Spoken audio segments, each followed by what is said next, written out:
Let's say the United States has just plunged into the worst depression in its history and you are the president of those same United States.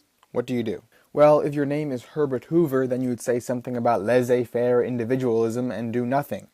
But if your name's Herbert Hoover, then you're also going to be remembered for being wrong. So let's skip ahead a few years and say now you're Franklin Roosevelt. You have a much better idea, which you call the New Deal. This program ran from 1933 to 35 and broke down into three goals: relief, recovery, and reform.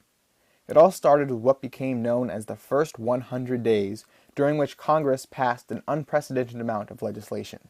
First up was a banking holiday. For 2 days, every bank across the country was shut down and investigated. The well-behaved banks were then allowed to reopen while the rest were put under government control. I think it's important to know a couple of things about this New Deal. First of all, you heard in the beginning of the video that they talked about the massive amount of legislation that was passed with this New Deal. This is what happens when Congress and the Senate actually work together and they get along and they try to find a compromise. Things can get done. An example of that is the New Deal that took place during the Great Depression.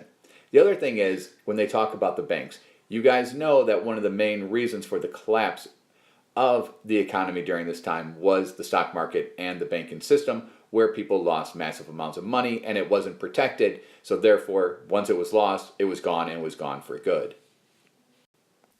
The government then put some broad restrictions over the banks while also creating the FDIC, which would act as insurance for banking deposits.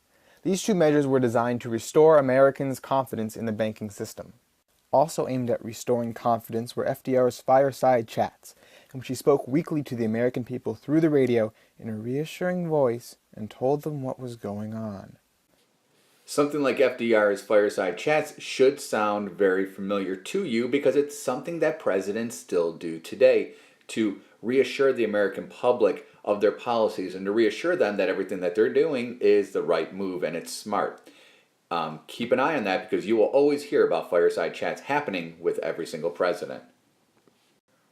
More practical was the so-called alphabet soup of new government agencies that sprang up.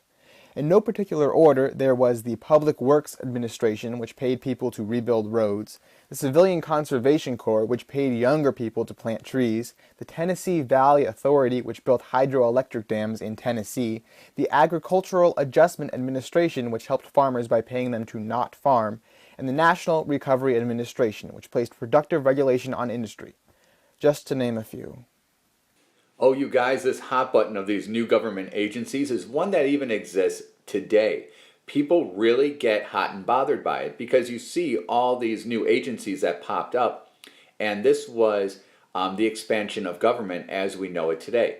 And a lot of people sit there and they talk about, well, the government should be shrinked, we don't need all these agencies, and there's some validity to what both sides are saying. I totally get it, and I'm not going to get into the whole political stance of if you believe we should have these programs or if we should not. But ultimately, all these new government agencies were there to ensure that FDR's ideas were being implemented across the board. But as it turned out, all that wasn't enough. Roosevelt then launched the Second New Deal, which ran from 1935 to 1938. It was basically more of the same, adding the Works Progress Administration for artists and the Social Security Act for old and out-of-work people to the alphabet soup. So, did it work? In a word, kinda. FDR did greatly expand the role of the federal government in people's lives and likely saved the economy from getting much worse. But government spending is a complicated thing. For all the good the New Deal may have done, 1937 and 38 still saw the Roosevelt recession when FDR tried to cut back on spending just a little. And even on his best day, FDR never got unemployment below 16%.